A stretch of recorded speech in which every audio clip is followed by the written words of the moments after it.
Bueno, durante este proceso electoral hemos estado pues siguiendo muy atentamente los reportes de Integralia Consultores, que han hecho pues un seguimiento muy específico sobre en dónde encuentran desde su perspectiva pues ciertos focos rojos a los que hay que atender en términos de las elecciones, por ejemplo, la violencia política electoral, uno de ellos, evidentemente, y los distintos escenarios que se configuran frente a nosotros. Hoy presentaron pues el último corte de caja previo al cierre de campañas y previo al inicio de la llamada veda electoral. Carlos Ramírez, socio director de Integralia, me da muchísimo gusto platicar contigo esta tarde-noche. ¿Cómo están viendo las cosas, Carlos?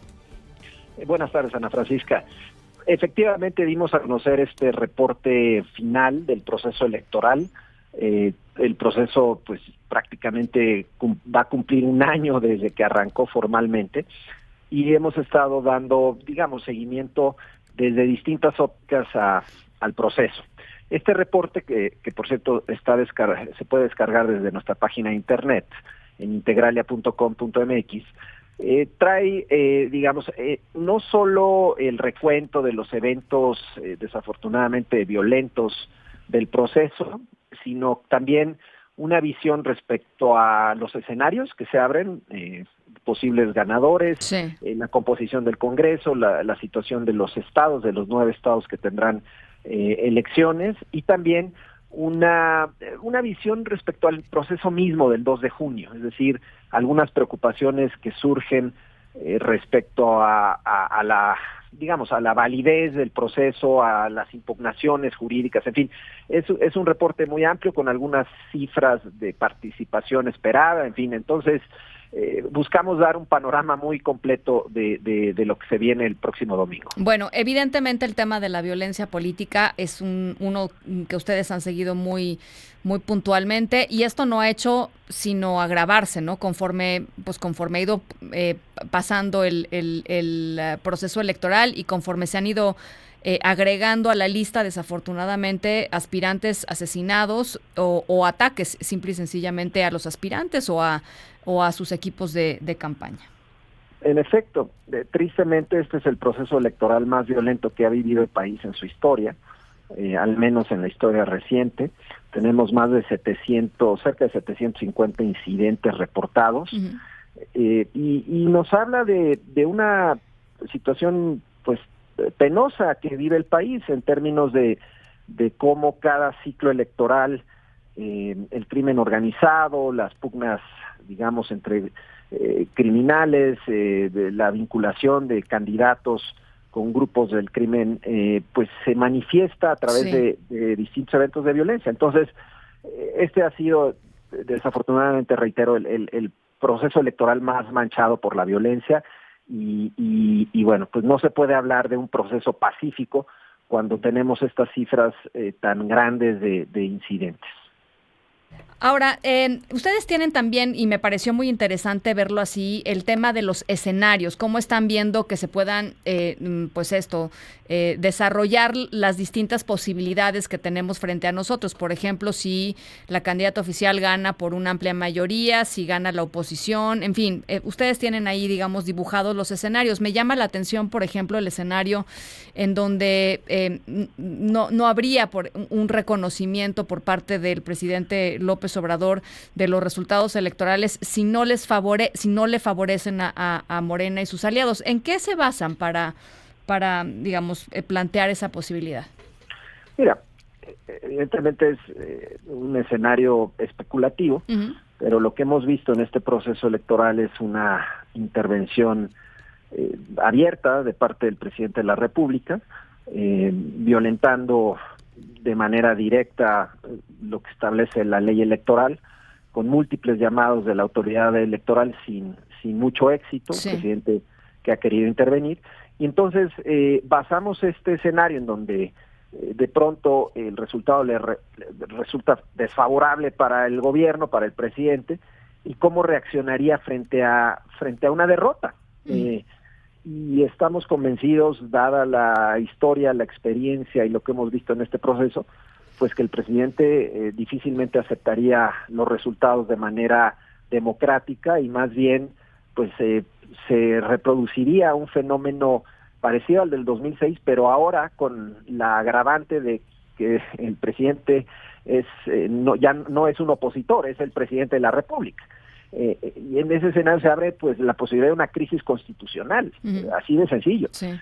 ¿Cómo tomar en cuenta que un presidente no reconoce los resultados que le son desfavorables? En Estados Unidos lo vimos en el proceso electoral reciente de hace un par de años de Donald Trump y Joe Biden, pero en Estados Unidos con instituciones muy robustas, muy sólidas, en donde la intentona del presidente por no reconocer los resultados fue rápidamente frenada por las mismas instituciones. Sí. Hoy en México no estamos en esas condiciones. Tenemos un INE y un tribunal electoral debilitados y por tanto nos preocupa un escenario de simple y llanamente de no reconocimiento, de crisis constitucional y de ingobernabilidad para lo que pudiera venir. Clave para esto que dices, Carlos, es evidentemente, bueno, la institucionalidad del propio presidente López Obrador, pero eso ya la discutiste. Pero la otra parte es que ustedes encuentran dos variables importantes que tienen que ver con la diferencia entre el resultado de las dos punteras.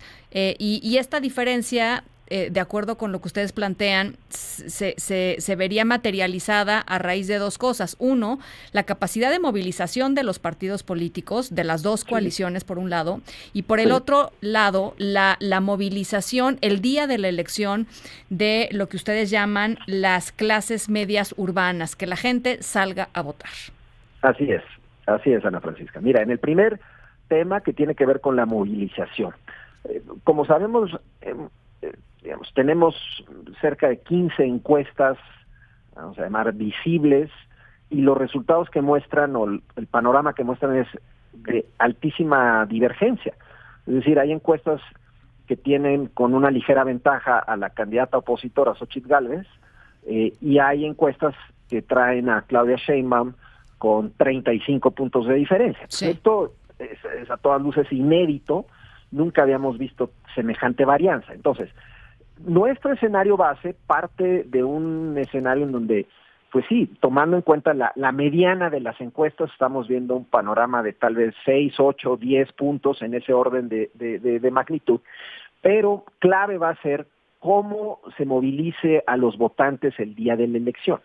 Y Morena controla 23 gobiernos estatales, no tenemos la menor duda de que los gobiernos estatales jugarán un rol ahí y por supuesto las capacidades de los partidos políticos para sacar a la gente a votar.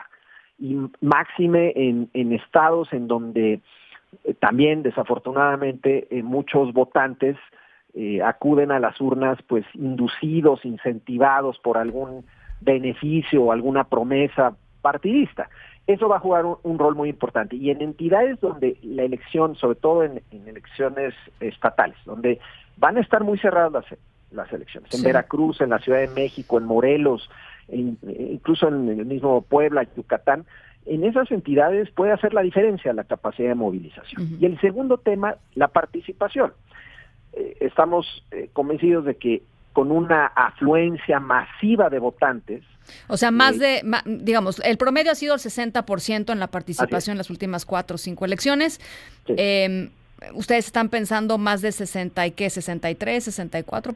Exactamente, partimos de una base del 63 al 65%, que sería... Pues sería buenísimo. Sería extraordinario. Uh-huh.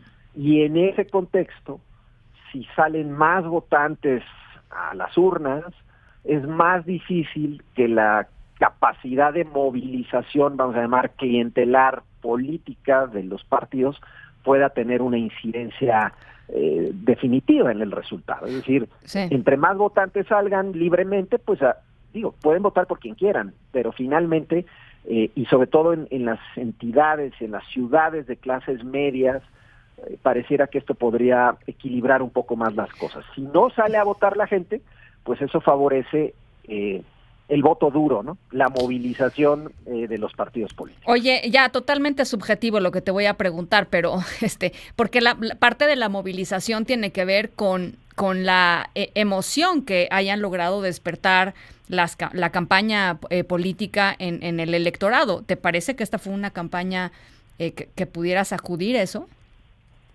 Francamente, no. La respuesta corta es no.